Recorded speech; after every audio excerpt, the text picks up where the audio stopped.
رمضان كريم، الله يدخلوا عليكم الصحة والسلامة إن شاء الله. يعني ما لاصقش فيها كنحيدو. السلام عليكم، كنتمنى تكونوا على خير ان شاء الله، اموركم كلها بخير. معكم هند، مرحبا بكم معايا في ود هند ويلبي. رمضان كريم مبارك سعيد، الله يدخلوا عليكم الصحه والسلامه ان شاء الله، عواشركم مباركه. الله ينصر اخواننا في فلسطين، في السودان وجميع الامه الاسلاميه. اللهم الف بين قلوب المسلمين يا رب يا رب، وانصرهم يا ربي. اليوم ان شاء الله غنشارك معكم في هذا الفيديو شويه من تحضيرات اللي وجدت رمضان. ما وجدتش بزاف الحاجات، من غير المعسله اللي شاركت معكم، ودرت شويه ديال البريوات ديال اللوز غنشاركهم معكم دابا في هذا الفيديو. غتشوفوا معايا شويه لا ديكوراسيون اللي درت. سمحوا لي الا غبرت عليكم، فمي تنغبر فقط حيت مع القرايه ما تيبقاش ليا الوقت بزاف باش ندير المونتاج ولا باش نصور شي فيديو جديد.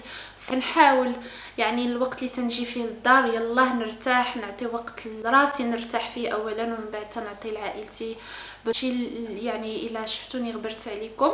وانا لابسه اليوم جلابه نديروا شويه الاجواء ديال رمضان. هنا الصراحه في اوروبا راه ما كاينش الجو رمضاني الا درتيه انتي في المنزل ديالك، فكنحاولوا نديروا شويه ديال لا ديكوراسيون، شويه ديال الاضواء، شويه باش نحسوا الوليدات بالجو ديال رمضان. ماشي بحال في المغرب مثلا عندنا كنحسوا بالجو ديال رمضان على برا، كنشوفوا الناس كتشري المخلقه في الدار، يعني التراويح، الجامع، الاذان.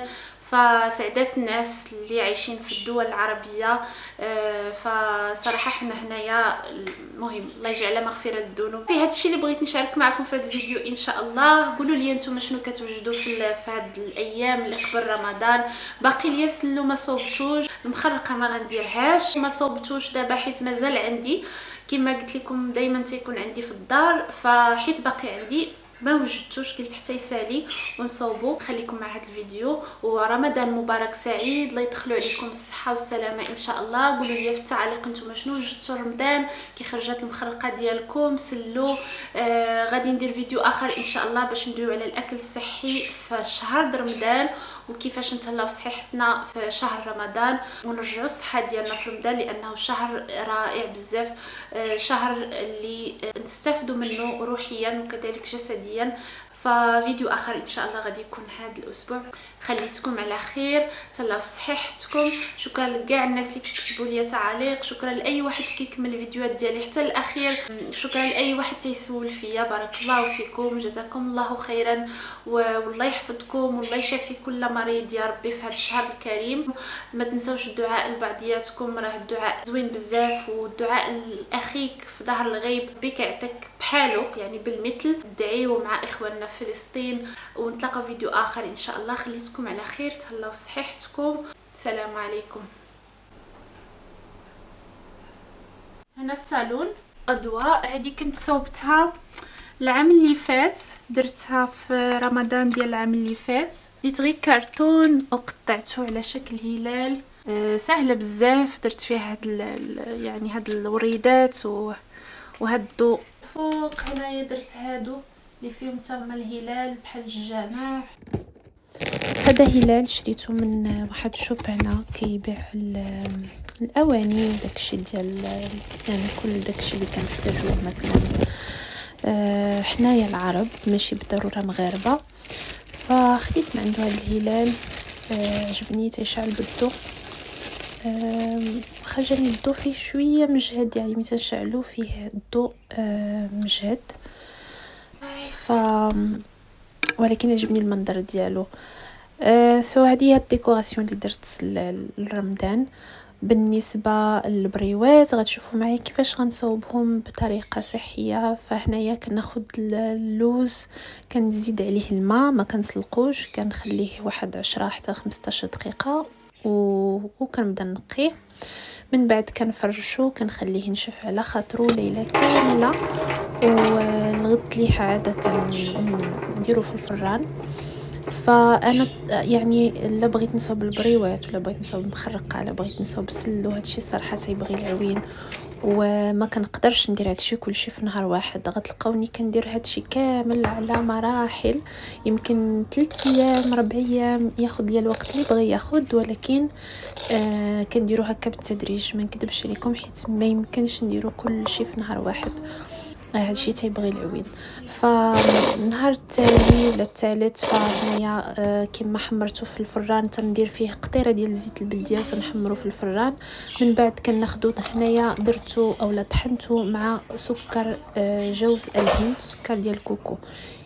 ممكن تستعملوا السكر العادي بالنسبه للناس اللي عندهم السكري، السكر اريتريول ولا داك السكر ديال ستيفيا، وطحنوا به اللوز ديالكم باش تصوبوا العقده ديال اللوز. ديجا مجرباها كيجي زوين. انا عندي مشكل مع السكر هذاك اللي كيكون بدون سكر، كنحاول ما نديروش بزاف حيت ما تعجبنيش المذاق ديالو.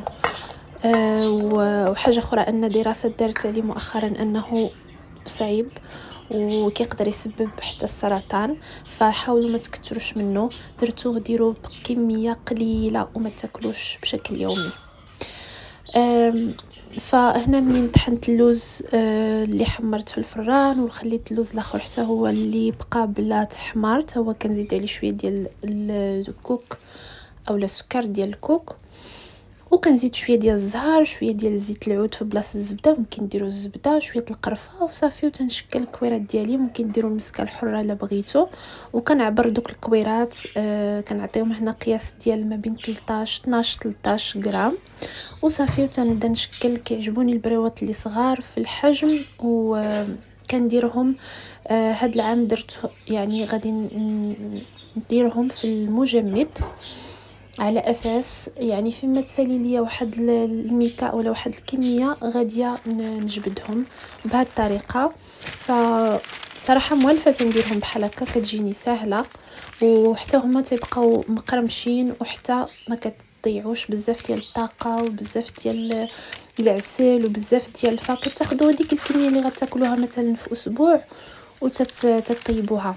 هنا طيبتها في اير فراير. ممكن تحمروا البريوات ديالكم في الفران، كما ممكن تقليوهم الا نتوما كتقليو البريوات ديالكم. فانا هنا درتهم بطريقه صحيه.